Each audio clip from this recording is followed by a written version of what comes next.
Aibo Yaluni. Welcome back to Kalyanijayalath on Kingdom channel. Today I would like to share with you how to make a bracket saree blouse block for size 44.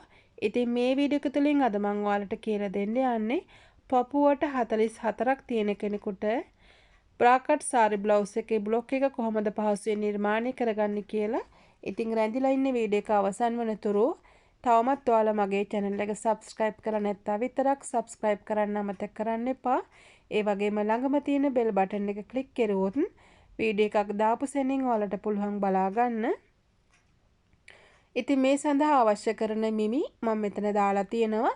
ඉතින් මේ blouse එකේ උස ඔයාලට කැමති පරිදි වෙනස් කරගන්න පුළුවන්. ඒ වගේම පිටුපසට දාන්න ඔයාලා අකමැති නම් ඔයාලට තියෙන්නේ ඉදිරිපස කොටස නිර්මාණය කරගන්නකොට ඉදිරිපස සඳහා වැඩිපුර අඟලක් ඉන කොටසට හතරට බෙදාගෙන එකතු කරගන්න එක. දැන් අපි බලමු කොහොමද අපි උරහිස හදාගන්නේ කියලා. ඉතින් ඔයාලා දන්නවා දැන් උරහිස දෙකට බෙදාගෙන මේ විදිහට අපේ තිරස් රේඛාව මත ලකුණු කරගන්නවා. ඊට පස්සේ ඔයාලට පුළුවන් කරපළලට අඟල් 3මාරක් ගන්න. ඉතින් මේ කරපළලත් ඔයාලට ඔයාලගේ කැමැත්ත පරිදි අඩු වැඩි කරගන්න පුළුවන්. ඉතින් මම මෙතන දාලා තියෙන්නේ දල වශයෙන් ඔයාලට අවශ්‍ය කරන මිමි තමයි මේ උරහිසේ හැඩය සඳහා අඟල් 1මාරක් මම පහළට යොදාගෙන තියෙනවා. කර ගැඹුරත් මම අරගෙන තියෙනවා අඟල් 6ක්. ඒකත් ඔයාලට කැමති පරිදි වෙනස් කරගන්න පුළුවන්.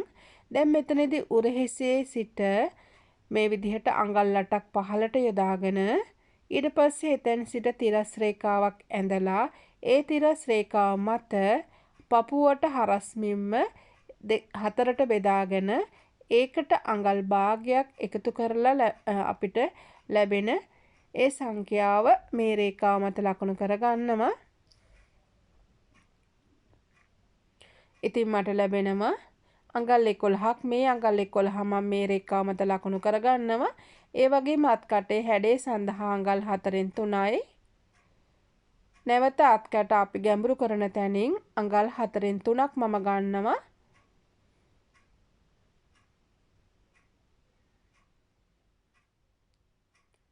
දැන් ඔයාලට පුළුවන් උරහිසේ සිට බස් පොයින්ට් එක දක්වා මිනුම මේ විදිහට ලකුණු කරගන්න. ඉතින් මෙතනදී ඔයාලට පේනවා මම කොතනටද මේ measurement tape එක තියාගෙන තියෙන්නේ කියලා. ඉතින් මේ උරහිසේ මුදුනටම තමයි එතෙන් සිට තමයි අපි මේ බස් පොයින්ට් එක දක්වා මිම්ම ලකුණු කරගන්න ඕනේ. ඉතින් පපුව 44ක් තියෙන කෙනෙකුට බස් පොයින්ට් එක එනවා අඟල් 11 සිට 11මාර දක්වා. ඉතින් මම මේ විදිහට 11මාර ගන්නවා. ඊට පස්සේ ඔයාලට පුළුවන් ඔයාලගේ පපුව වට මිමුම අඟල් 44 හතරට බෙදාගෙන ඒකට අඟල් භාගයක් එකතු කරගන්න. ඊට පස්සේ ඒ ලැබෙන අඟල් 11මාර මම මේ විදිහට ලකුණු කරගන්නවා. දැන් අපිට ඊළඟට තියෙන්නේ උරහිසේ සිට පපුව යට වට උස ලකුණු කරගන්න. ඉතින් මේ විදිහට අඟල් 15මාර අපි ලකුණු කරගෙන එතෙන් සිට තිරස් රේඛාවක් ඇඳගෙන ඒ තිරස් රේඛාව මත පපුවට හරස්මින්ම හතරට බෙදාගෙන ඩාට් සඳහා අඟල් 3ක් එකතු කරගන්නවා.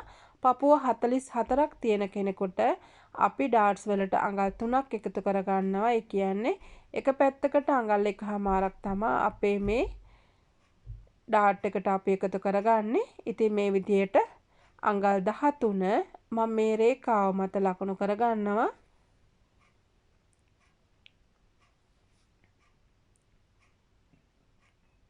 දැන් ඔයාලට පුළුවන් මේ අංශ තුනම එකතු කරලා රේඛාවකින් සම්බන්ධ කරගන්න.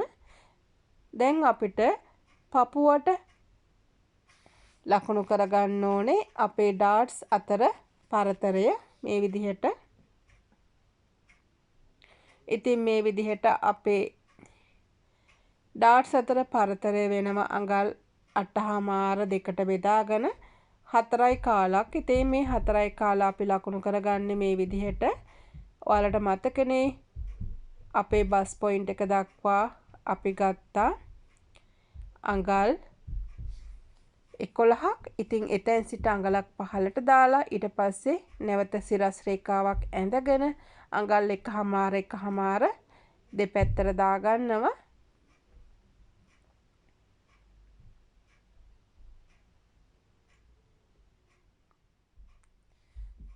දැන් ඔයාලට මේ විදිහට අපේ රූල තියාගෙන මේ රේඛාව මත අඟල් 1.5ක් ලකුණු කරගන්න.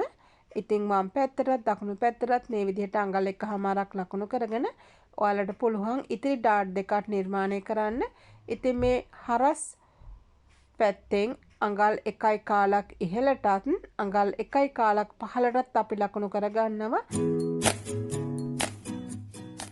ඉතින් මේ විදිහට ඔයාලා මේ අංශවල ඩාටුත් ලකුණු කරගෙන ඊට පස්සේ අඟල් භාගයක් මේ විදිහට දික් කරගන්නවා මේ මැද රේඛාවේ ඉඳලා. දැන් ඔයාලට පුළුවන් මේ විදිහට අපේ අලුත් ඩාට් එකේ හැඩය නිර්මාණය කරගන්න.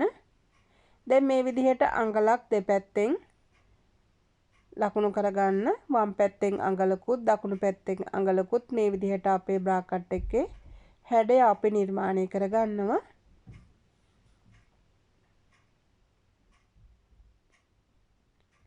දැන් ඔයාලට පුළුවන් ඔයාලගේ උරහිසේ සිට බ්ලවුස් එකට අවශ්‍ය උස ලකුණු කරගන්න. දැන් මෙතනදී මම අඟල් 20ක් තමයි ගන්නෙ. ඔයාලට ඊට වඩා අඩුවෙන් හෝ වැඩියෙන් හරි ගන්න පුළුවන්. ඉතින් මෙතනදී මම මෙමි හදාගෙන තියෙන්නේ අඟල් 20කට. ඉතින් ඔයාලා දන්නවා පිටුපස උස නිර්මාණය කරගන්නකොට ඔයාලා ඉදිරිපස උසට වඩා අඟල් 1.5ක් හෝ අඟල් 2ක් අඩුවෙන් ගන්න අමතක කරන්න එපා. ඉතින් ඔයාලට මේ විදිහට උරහිසේ සිට සම්පූර්ණ බ්ලවුස් එකේ උස නිර්මාණය කරලා ඊට පස්සේ ඒ රේඛාව මත ඉනමින්ම හතරට බෙදාගෙන මේ විදිහට ලකුණු කරගන්නවා. ඉතින් මෙහුම්වත් සඳහා මම අඟල් 1.5ක් මෙතනින් දාගත්තා. ඒත් එක්කම ඔයාලට මම කලින් කිව්වා වගේ පිටුපසට ඩාට් දාන්න අකමැති නම් ඔයාලට පුළුවන් මේ ඉන හතරට බෙදාගෙන එකට අඟලක් එක පැත්තකට එකතු කරගන්න. එතකොට ඔයාලට පිටුපස නිර්මාණය කරනකොට පිටුපසට ඩාට් දාන්න අවශ්‍ය නැහැ. සීම allowance විතරයි අවශ්‍ය වෙන්නේ. ඉතින් මම සාරි බ්ලවුස් මහනකොට සාමාන්‍යයෙන් පිටුපසට ඩාට්ස් දාන්නේ නැහැ. ඒ වුණාට ගොඩක් දෙනෙක් කියලා තිබුණා මට පිටුපසට ඩාට් දාලා මහන විදිහ මේ ඇඳ ගන්න විදිහ කියලා දෙන්න කියලා. ඒ නිසා තමයි මම මේ විදිහ ඔයාලට කියලා දුන්නේ. ඉතින් ඇත්තටම පිටුපසට ඩාට්ස් දානකොට එච්චර ලස්සන නැති නිසා තමයි මම මගේ සාරි බ්ලවුසස් අනිත් අයට මහනකොට දාන්නේ නැත්තේ. ඉතින් ඔයාලා කැමති නම් දාන්න, අකමැති නම් මම මේ කියලා දුන්නු ක්‍රමයට ඉදිරිපසට අඟලක් වැඩි කරගන්න එක පැත්තකින්. එතකොට පිටුපස්සට අපිට ඩාට් අවශ්‍ය නැහැ. ලස්සනට හේතු වෙලා මහ ගන්න පුළුවන්. ඉතින් මේ විදිහට මේ කරපැත්තෙනුත් අඟල් භාගයක් කපා ගන්න. ඔයාලා දන්නවා අපි මේ පපුව 44ක් තියෙන හින්දා තමයි මම අඟල් භාගයක් මෙතන ගත්තේ. ඉතින් ඊට වඩා අඩුවෙන් කරනකොට අපි අඟල් කාලක් තමයි මේ කරපැත්තෙන් අඩු කරගන්නේ. ඉතින් මේ විදිහට අපි මටේම මෙහුම් වාසිය තියාගෙන අපිට මෙතන මැද ඩාට් එක තියාගන්න ඕනේ. අඟල් භාගයක් මම ගන්නවා එක පැත්තකට. ඉතින් ඔයාලට මෙතන අඟල් භාග වෙනුවට අඟල් 4න් 3ක් උනත් ගන්න පුළුවන් එක පැත්තකට. විශේෂයෙන් මේ පපුව 44ට වඩා වැඩිපුර මහනවා නම් මෙතනට අඟල් 4න් 3ක් එක පැත්තකට ගත්තට ප්‍රශ්නයක් නැහැ.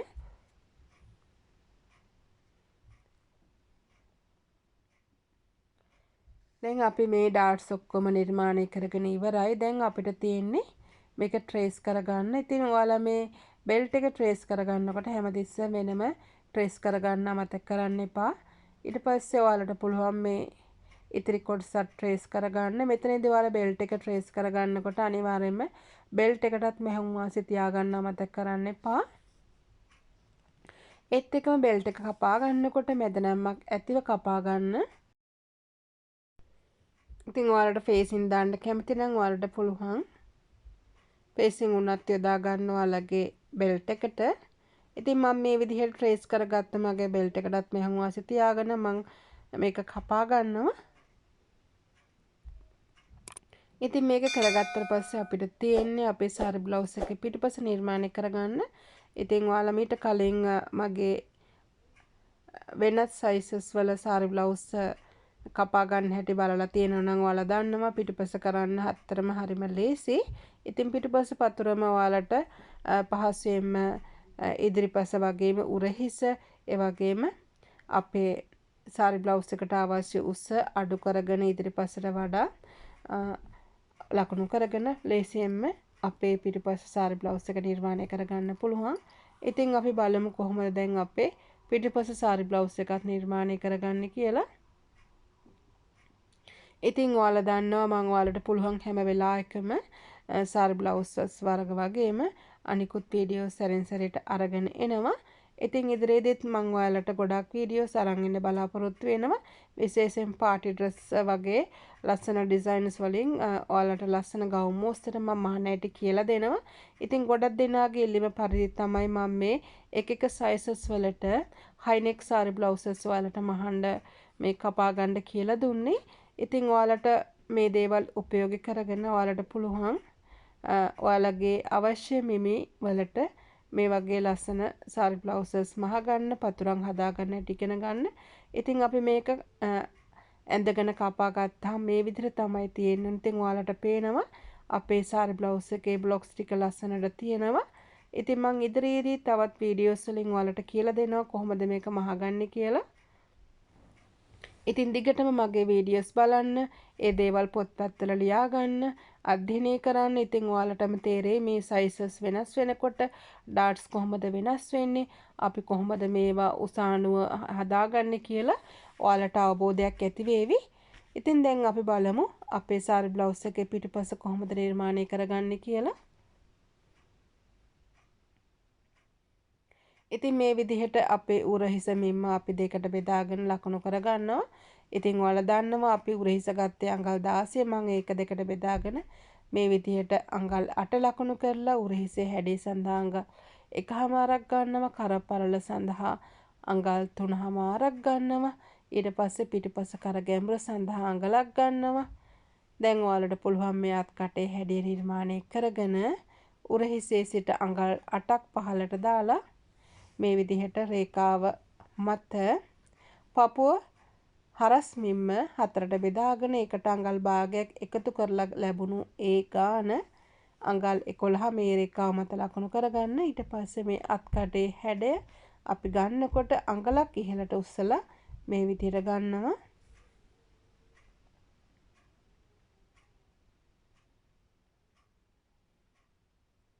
දැන් ඔයාලට පුළුවන් ඔයාලගේ සාරි බ්ලවුස් එකට අවශ්‍ය උස ලකුණු කරගන්න. ඉතින් ඔයාලට පේනවා මම කොහොමද මේ රූල තියලා තින්නේ කියලා. ඉතින් මම මෙතන උස සඳහා ගත්තේ අඟල් 18යි.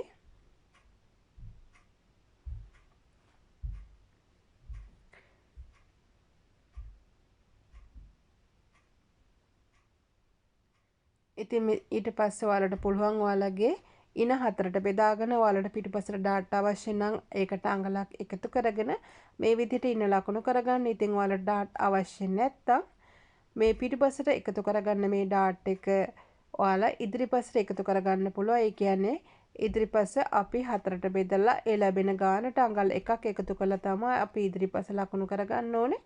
ඉතින් ඔයාලට පිටුපසට ඩාට් දාන්න නැතුව ලස්සනට නීට් එකට පිටට හේතු වෙන්න මහ ගන්න පුළුවන්. මොකද අපි පිටුපස ඩාට් එක ඉදිරියට එකතු කරලා මහනකොට පිටුපස කොටස කෙටියටත් ඒ කියන්නේ පළලින් අඩුවට මැහිලා හොඳ ලස්සනට පිටට හේතු වෙලා තියෙනවා. ඉතින් ඔයාලා ඒ ක්‍රමය අනුගමනය කරලා බලන්න ඔයාලට තේරෙවි වෙනස. ඉතින් මේ විදිහට උරහිසේ සිට 10 මාර වෙනුවට 11 මාර වෙනුවට අපි 10 මාරක් මෙතන ලකුණු කරගන්නවා. මොකද පිටුපස නිසා. ඊට පස්සේ මේ විදිහට ඩාට් එක ඇඳගන්න එක පැත්තකට අඟල් භාගයක් හිටින්න. ඉතින් මේ මම මේ කියලා දෙන්නේ ඔයාලා පිටුපසට ඩාට් දාලා මහන්න කැමති නම් ඉතින් මම කලින් කිව්වා වගේ පිටුපසට ඩාට් දාලා මහන්න නැත්නම් මම කලින් කිව්වා වගේ ඉදිරිපසට අඟලක් එක පැත්තකට වැඩිපුර එකතු කරගන්න. එතකොට ඉදිරිපස කොටස් දෙකටම අඟල් දෙකක් එකතු වෙනවා. ඒ නිසා අපිට පිටුපසට ඩාට්ස් අවශ්‍ය වෙන්නේ නැහැ.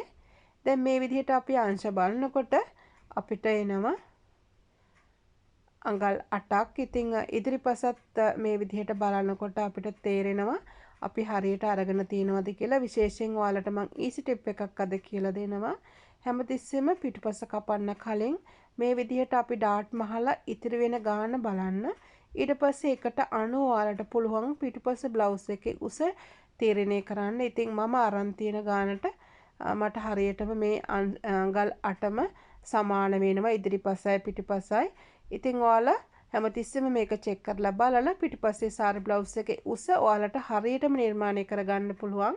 මං හිතනවා කියන දේ ඔයාලට තේරෙන්නේ නැති කියලා. ඉතින් මේ විදිහට ඔයාලගේ හංසවල තියෙන ඩාට් ඇරලා බලන්න මේ අතර පරතරය කීයක් තියෙනවද කියලා. ඒකට අනුව ඔයාලා පිටුපස්සේ සාරි බ්ලවුස් එකේ උස පහසෙන්ම තීරණය කරලා ඒ විදිහට බ්ලවුස් එක නිර්මාණය කරගන්න පුළුවන්.